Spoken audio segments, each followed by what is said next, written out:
Hi, so you're new to sewing and you're ready to start a new project. My name is Natalie and I'm the owner of the Sewing Studio. And today we are going to try something fun and functional. We're going to make a pillowcase.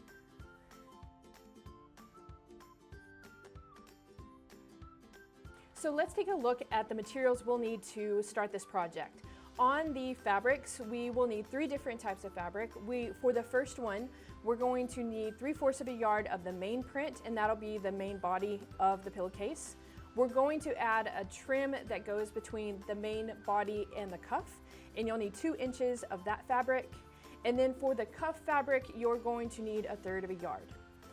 Also, for this project, you'll need some general purpose thread to thread your machine with. And you can check back to one of our previous videos on how to thread and load your machine so you'll be ready for this project.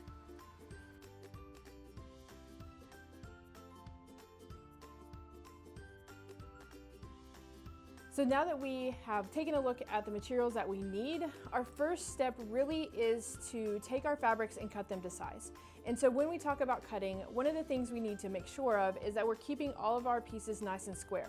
So when you line up with your ruler, you're going to make sure that your fabric is lined up with one of the lines on your ruler, and then you have a long enough ruler that it goes across your entire project.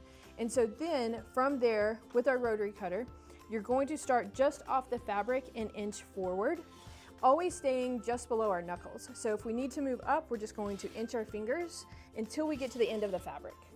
For the main fabric, you're just going to trim your edges so that you're square with your project. For the other 2 fabrics, for the trim, you need to make sure that that is 2 inches in width.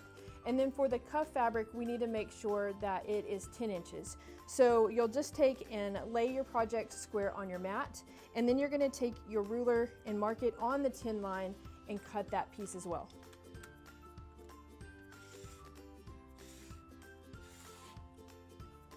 That way we have the 3 fabrics that we need to lay together to create that cuff on our pillowcase.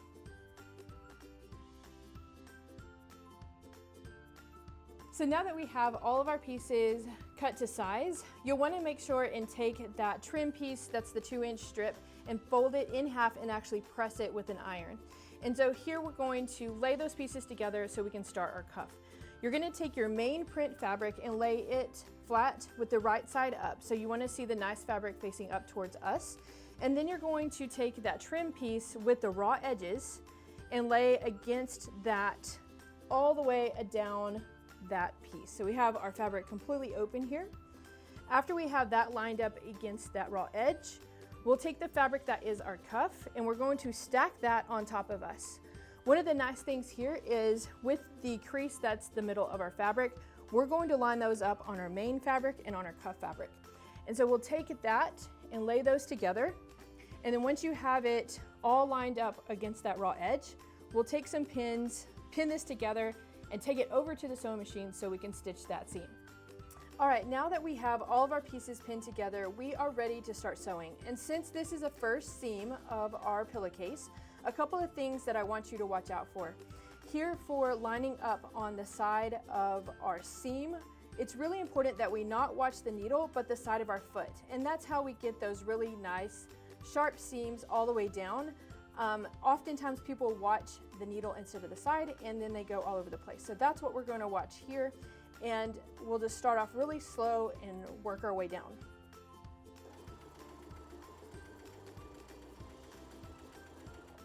When we get to a pin, we're going to make sure and stop and remove that pin. You never want to sew over any of your quilting pins.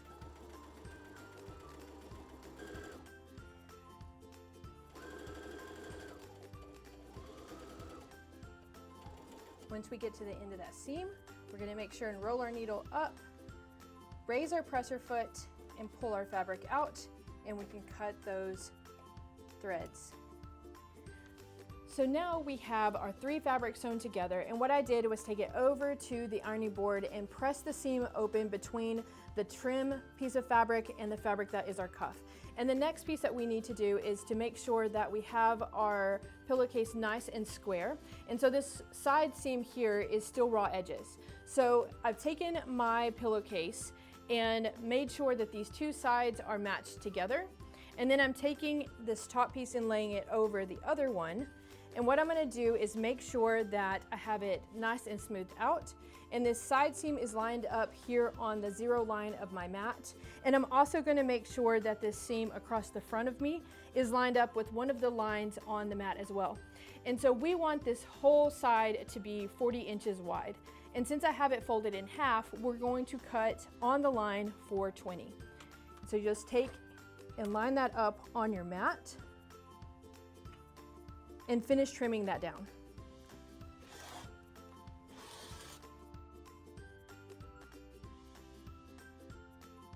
All right, now we have our 3 pieces of this fabric sewn together, and we're going to finish making that cuff.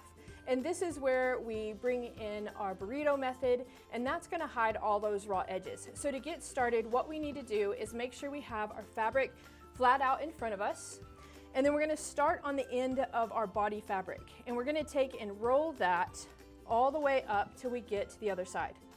And you'll just keep rolling it. Then we're going to bring that seam that we have created when we sewed the 3 fabrics together, and we're going to match it with the other side of our cuff. And so here we have created that burrito, and we'll take and pin down this seam and sew it to create the burrito. All right, so now we have that first seam done. We've got our burrito created, and we're just gonna sew down that side again, watching the side of the foot just like we did last time.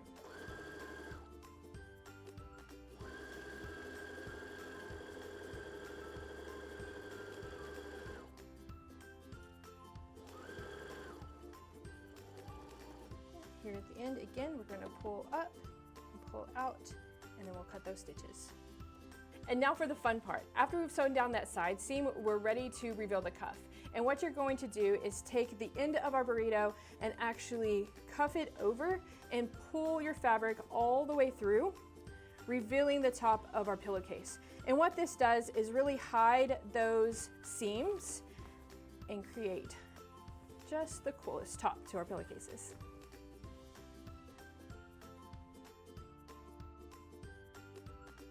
So now that we have the cuff attached to the top of our pillowcase, we are ready to make those side seams. And for our side seams, we are going to make a French seam.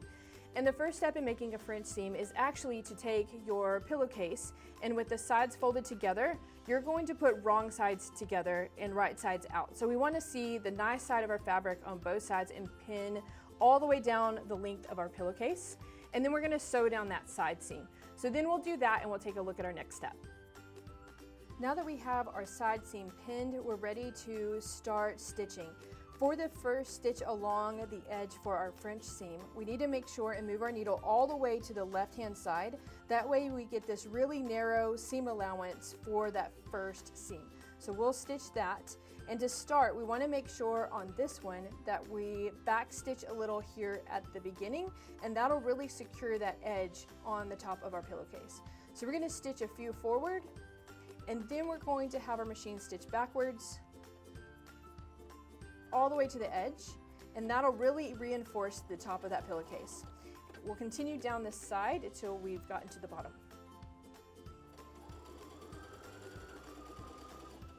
As we get here to the end of the seam, we want to make sure and do the same thing that we did at the beginning and back stitch a few stitches to really reinforce those threads. Now we have our pillowcase back from the sewing machine, and we've sewed down that side, and we're ready to make our French seam. So here we're going to flip our pillowcase inside out and get ready for that second seam. Now that we have our pillowcase flipped inside out, you can see here that we have the wrong side of our fabric showing on both sides. And before we finish off that French seam, we need to make sure that we really roll our seam open here and pin it all the way down. We'll take and stitch one more time, and that's going to make sure all those raw edges are hidden within that seam allowance, and we'll have a really nice finish to our pillowcase.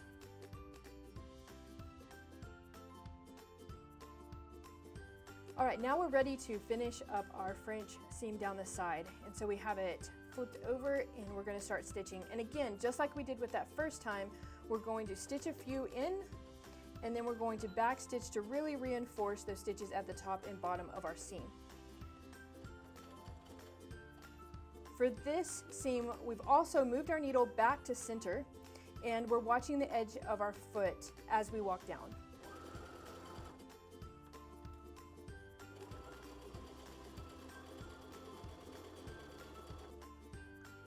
So as we get here to the bottom of our seam, we're going to make sure and backstitch again to reinforce those stitches.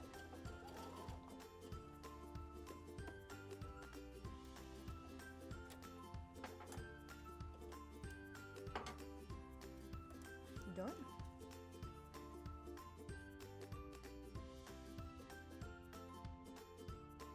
Now that we have the French seam done for our side, now the last piece of our pillowcase is just to finish that bottom edge. You can do the French seam on the bottom edge just like you did on the side seam. For us, to make it a little bit easier, all we're gonna do is take our pillowcase to the sewing machine, and we're actually just going to zigzag the bottom of this pillowcase closed, and we will be done. So now we're finally to the bottom of our pillowcase, and for this seam, I'm going to use a zigzag stitch. What the zigzag stitch really does for us is prevent some of the fraying that's going to happen with these threads naturally. And so if we used a straight stitch, this would fray out and leave lumps in the bottom of our pillowcase. So we're going to use a zigzag to finish up our pillowcase so that we have this nice seam on the bottom.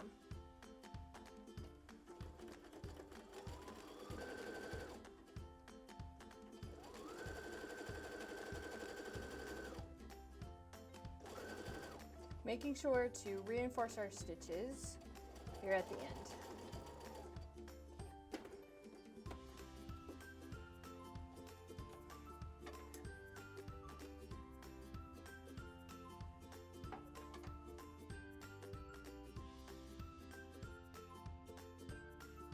And just like that, we have a fun and functional project ready for a splash of color in our home accents or something fun to give a loved one.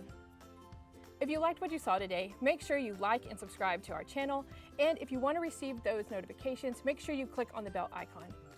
Thanks for letting us turn your inspiration into a creation.